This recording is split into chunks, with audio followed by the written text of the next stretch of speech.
Son dernier film Cupcake remonte à 2013 et Ethan Fox sort de Sublet, donc une comédie douce amère, la confrontation d'un New-Yorkais juif gay et vieillissant avec la jeunesse jouisseuse mais désabusée du quartier de Florentine à Tel Aviv.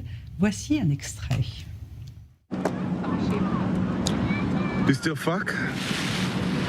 Excuse me? You and David, you still have sex? Well, You don't have to answer this question if you don't want. no. I'm perfectly okay answering. It's just that, well, yeah, we do occasionally have sex. Occasionally. What does it mean?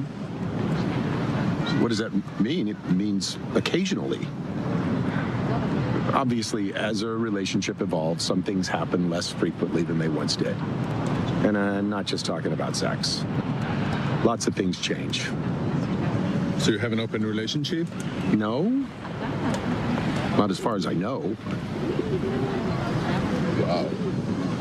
I can't imagine no sex life. I mean, that would kill me. Well, I didn't say there was, Forget about sex, just kissing. I mean, don't you miss it? Like a really good kiss that makes you forget about everything, you know? You're a funny one. Why?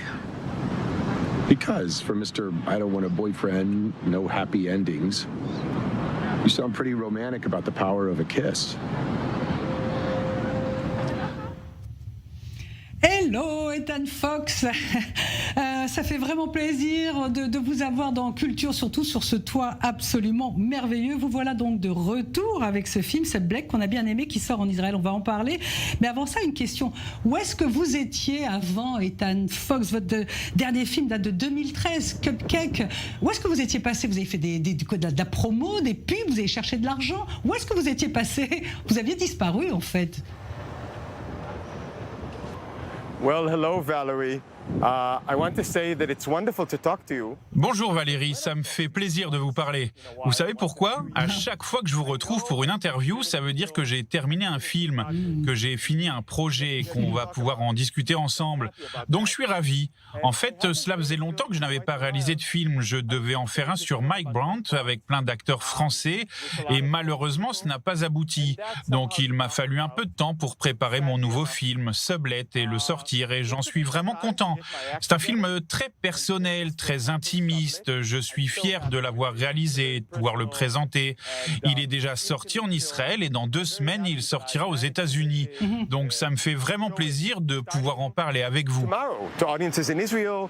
In 2 weeks, it will open theatrically in the US. So I'm really happy to talk to you about it.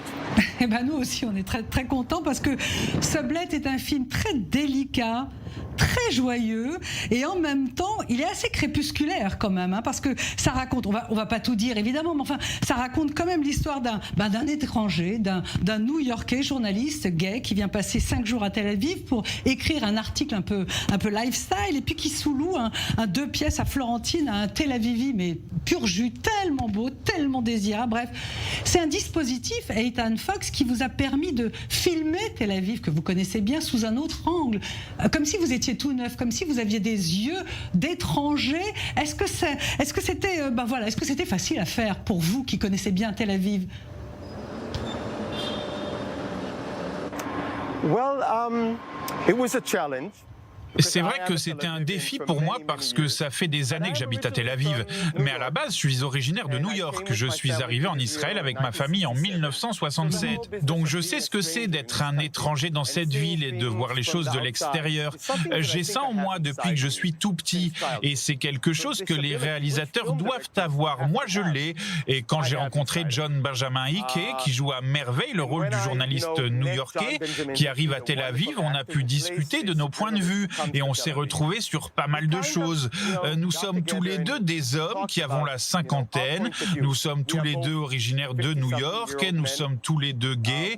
Donc je crois qu'on était sur la même longueur d'onde. Et quand il est arrivé à Tel Aviv, je l'observais pour voir comment il découvrait la ville. Ça m'a donné de la matière pour le film.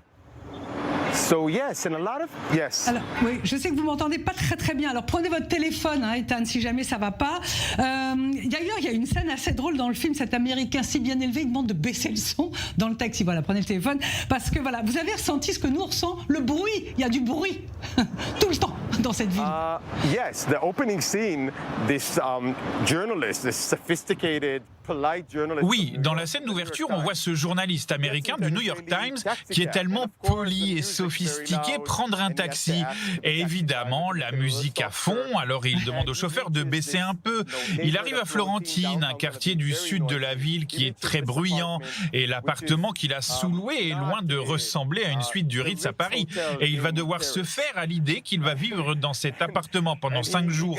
Il y a même un moment dans le film où il est à 2 doigts de partir pour s'installer dans un bel hôtel, mais finalement il décide de rester pour vivre une expérience authentique et découvrir le vrai Tel Aviv.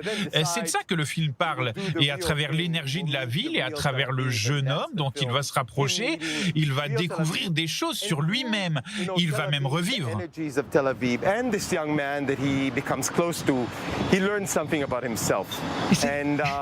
Comes back to life. Yes. Et c'est le seul type aussi à porter une veste, un t-shirt et une chemise. Alors prenez donc ce téléphone. Les rues dépavées, les vélos, les magasins pourris, le ciel. Vous avez filmé Florentine comme si c'était un personnage. Vous m'entendez? Un personnage. Quelle interview de dingue. Yes, I mean, Tel Aviv in general has been a character. Oui, j'ai toujours considéré Tel Aviv comme un personnage dans tous mes films. C'est le personnage principal dans The Bubble, et ça a été un personnage très important dans une série télévisée que j'ai réalisée au milieu des années 90. J'allais dire les années 70, mais à cette époque, j'étais à Jérusalem. Et donc, j'ai réalisé cette série qui s'appelait Florentine, et à l'époque, c'était très différent comme quartier. L'ambiance était très jeune, très cool. Il y avait toutes sortes d'habitants, des homosexuels, des hommes, des femmes, des religieux, des laïcs. Il y avait des juifs qui étaient en couple avec des arabes. C'était une série vraiment nouvelle qui montrait bien ce qu'était Tel Aviv et Florentine. Quand j'ai réalisé The Bubble, j'ai repris le même thème. Donc oui, Tel Aviv est une ville très chère à mon cœur. Je suis un fervent patriote de cette ville. Je crois qu'elle représente tout ce qu'on aime en Israël. Et tout ce qu'on n'aime pas dans le pays se trouve en dehors de Tel Aviv. Ça ne rentre pas. Sablet, c'est une histoire à la fois très solaire, hein, très vivante, très énergique, hein, et en même temps, c'est assez crépusculaire parce que ce personnage vieillissant, il est un peu perdu. Moi, je trouve que c'est un mix entre Mort à Venise et Lost in Translation, d'une certaine façon. Et puis, ça montre aussi à travers ce personnage la jeunesse de Tel Aviv, cette nouvelle génération, cette 4e génération d'Israéliens. Ils n'ont pas d'avenir, ils n'ont pas de passé, ils n'ont pas d'argent, ils n'ont pas de futur, ils n'ont pas de famille, ils n'ont pas de religion, ils sont carpe diem. Et lui, là-dedans, il est complètement largué. Est-ce que c'était votre façon à vous, à Ethan Fox, de porter votre regard sur cette 4e génération d'Israéliens, celle qui va porter le pays maintenant? Well, yes, it is, and it's very different from my generation. Oui, c'est ça, et c'est très différent de ma génération à plusieurs égards. La manière dont ils perçoivent leur identité israélienne, si c'est important ou pas pour eux. Dans le film, il y a un des personnages qui parle de quitter Israël pour aller vivre à Berlin. Mais à mon époque, personne ne voulait quitter Israël. Même le simple fait de l'envisager était impensable. Les jeunes de cette génération sont nés dans un nouveau monde, et ce n'est pas un phénomène qu'on observe uniquement en Israël. Regardez ceux qui vivent à Paris, à Londres ou à Tel Aviv. Ils sont nés dans un nouveau monde, un monde qu'ils se sont créés pour eux. Et la question d'être homo ou hétéro, ils ne se la posent même pas. Il n'y a que les vieux monsieur pour y penser. Ma génération n'aime pas ces distinctions. Là, ce sont des jeunes gens qui rencontrent d'autres jeunes gens et tombent amoureux d'autres personnes, d'autres êtres humains. Et eux, ils peuvent faire des blagues sur la Shoah, alors que les gens de ma génération en parlent toujours avec beaucoup de sérieux, presque comme si c'était quelque chose de sacré, alors qu'eux, ils appartiennent à une autre génération. Was unheard of. These people are from a different generation. They are. Est-ce que vous vous sentez vieux? Il m'entend pas. Est-ce que vous vous sentez vieux? Well, je me sens plus âgé. Oui, je me sens plus vieux par rapport au jour où j'ai rencontré Florentine ou La Bulle. À l'époque, j'avais l'impression d'appartenir à la bande de gens qui faisaient partie de cette ville, des acteurs cool qui ont fait de cette ville ce qu'elle est devenue. Mais cette fois, j'ai senti que je ne faisais plus partie du clan des jeunes. Je me sentais beaucoup plus proche de John Benjamin Hickey qui venait des États-Unis. J'étais avec lui et nous étions juste deux vieux monsieur en train de regarder les jeunes de Tel Aviv. Le personnage est gay, Ethan Fox, et nous savons tous que vous avez été à l'épreuve votre téléphone, un des tout premiers artistes à vous battre pour le droit des gays avec vos films Yossi et Jagger, Tu marcheras sur l'eau, The Bubble, bien sûr. Vous avez fait beaucoup. Mais au regard de tout ce qui est acquis ici en Israël pour les LGBT, pour les queers, la gay pride, qu'est-ce qu'il y a à faire aujourd'hui? Je vais vous dire, on a réussi. La communauté LGBT dont je fais partie à travers mes films est vraiment parvenue à changer Israël, à changer l'attitude des gens envers cette communauté. Quand j'étais ado et que je vivais à Jérusalem dans les années 80, je n'aurais jamais cru qu'un jour il y aurait des ministres et des députés qui revendiqueraient ouvertement leur homosexualité et vivraient librement. Si quelqu'un m'avait dit ça, j'aurais traité de fou. Et aujourd'hui, il y a effectivement des membres de la Knesset et des ministres qui sont gays. Tel Aviv est une ville qui est très gay-friendly. Les choses ont profondément changé, même s'il reste encore beaucoup à faire. Déjà, les gens doivent faire très attention. Par exemple, les jeunes disent qu'ils se fichent de ce qu'il se passe, de ce qu'il y a eu dans le passé. Comme vous avez dit, ils sont en mode carpe diem, mais il faut qu'ils fassent attention. Ils doivent connaître l'histoire, parce que les choses peuvent se répéter, se détériorer, revenir à ce qu'elles étaient avant. Donc je crois qu'il faut connaître son histoire et être vigilant. Mais il y a encore plein de combats à mener. Par exemple, quand on est un couple homosexuel en Israël et qu'on va avoir des enfants, c'est très compliqué, qu'on soit un homme ou une femme. Ce n'est pas légal, on est obligé d'aller à l'étranger. Et pourtant, il y a plein d'hommes à Tel Aviv qui le font, c'est fou. Il y a tellement de couples gays à Tel Aviv qui ont des enfants. Je crois que c'est très juif de faire ça. Ce besoin d'avoir des enfants, de construire une famille, mais il faut partir loin pour ça. Avant, ils allaient en Inde, maintenant ils vont aux États-Unis et ça leur coûte des centaines de milliers de dollars pour faire ça. C'est totalement dingue et on se bat pour ça. On se bat pour avoir le droit de se marier. Après, c'est vrai que se marier en Israël, c'est toujours très compliqué, même pour les couples hétérosexuels, parce qu'ils doivent passer par le tribunal rabbinique. Et rien que ça, c'est déjà un combat à part entière. Donc j'espère que ça aussi, ça changera un jour.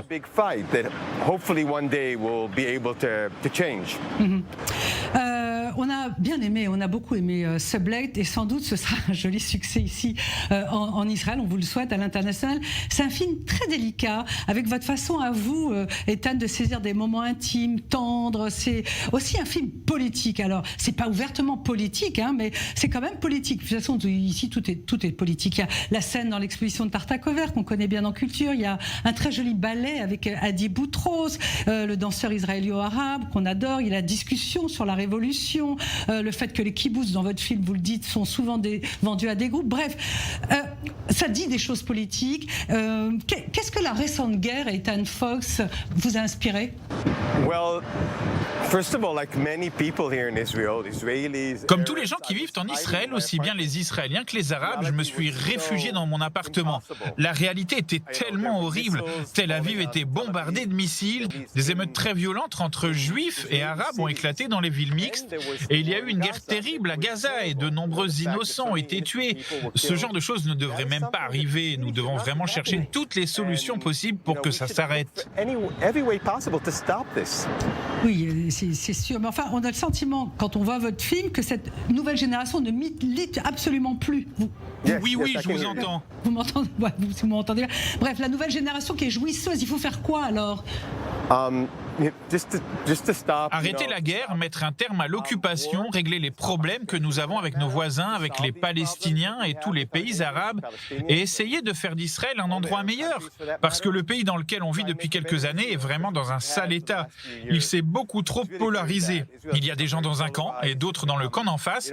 Il n'y a plus de dialogue entre les différentes parties d'Israël, et il faut qu'on réussisse d'une manière ou d'une autre à rassembler tout le monde. Comment vous avez trouvé les deux acteurs, Ethan Fox, interview au téléphone, c'est dément. Comment vous avez découvert Niv Nissim, cet acteur qui est tellement, mais tellement canon, tellement beau? Oui, et ce qui est incroyable, c'est que c'est le tout premier rôle de Niamh. C'était la première fois qu'il se retrouvait en face d'une caméra. Je l'ai découvert quand il était encore en école de théâtre à Tel Aviv. Il m'a fallu du temps, mais j'ai fini par tomber amoureux de lui et c'est lui que j'ai choisi pour le rôle. En ce qui concerne l'acteur qui partage l'affiche avec lui, John Benjamin Hickey, c'est un acteur américain génial. Il a joué dans des films pour la télé, il a joué au théâtre, il est très connu. Il a même reçu 2 Tony Awards. Je connaissais son travail depuis très longtemps et je l'ai fait venir en Israël. La relation qui s'est installée entre lui et Niamh a été incroyable, un peu comme dans le film. Niamh a vraiment aidé John à s'acclimater. Il l'a emmené partout dans la ville et même sa fille l'a adopté. John était invité chez eux le vendredi soir pour le dîner de Shabbat.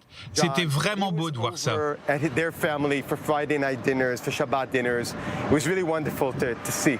C'est cool. Je disais que c'est un film très solaire, mais très sépulcral, parce que c'est quand même l'histoire d'un type qui court après sa jeunesse. Il y a d'ailleurs une scène de sexe entre ces 2 hommes, assez belle, très douce, qui, voilà, je ne sais pas comment vous l'avez filmé. C'est aussi un film de désir entre un homme donc vieux et un homme jeune.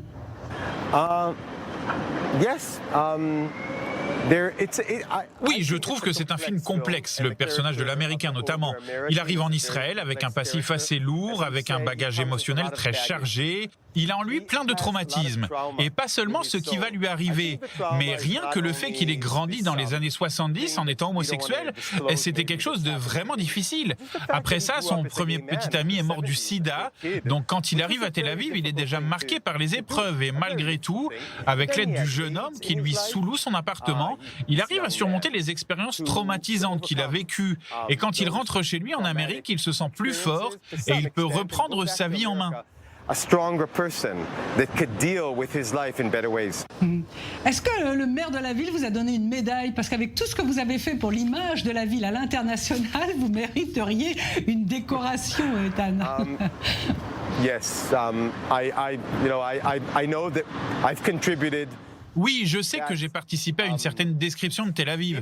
The Bubble a eu beaucoup de succès à Paris, et donc mes amis et les gens qui ont vu mes films disent toujours la bulle pour parler de Tel Aviv. Et c'est vrai d'une certaine manière.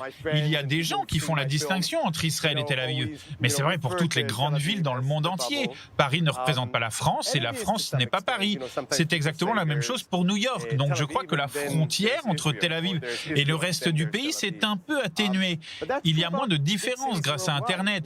Aux jeunes qui partent vivre à Tel Aviv ou qui quittent Tel Aviv pour une autre ville. Donc j'espère que l'esprit de Tel Aviv l'emportera et répandra ses effets bénéfiques dans tout le pays. Je me dis que si moi j'ai réussi à changer le point de vue sur la communauté LGBT dans le pays, alors il peut aussi y avoir un changement de perception envers d'autres minorités, comme par exemple les Arabes et les Palestiniens. Et le fait de pouvoir changer de regard sur une communauté nous montre que dans le fond, les Israéliens sont capables de le faire et peut-être qu'à l'avenir, ils arriveront à changer leur manière de voir les choses. Oui, je crois que je peux représenter Israël d'une manière vraie, belle et authentique parce que j'aime ce pays. Je me sens concerné, je me fais du souci pour son avenir, mais je l'aime aussi de tout mon cœur.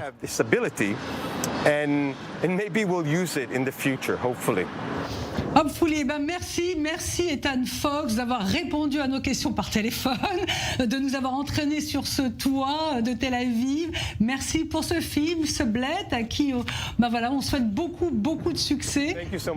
Merci beaucoup Valérie, c'était un plaisir. Merci. Plaisir partagé. Merci Ethan.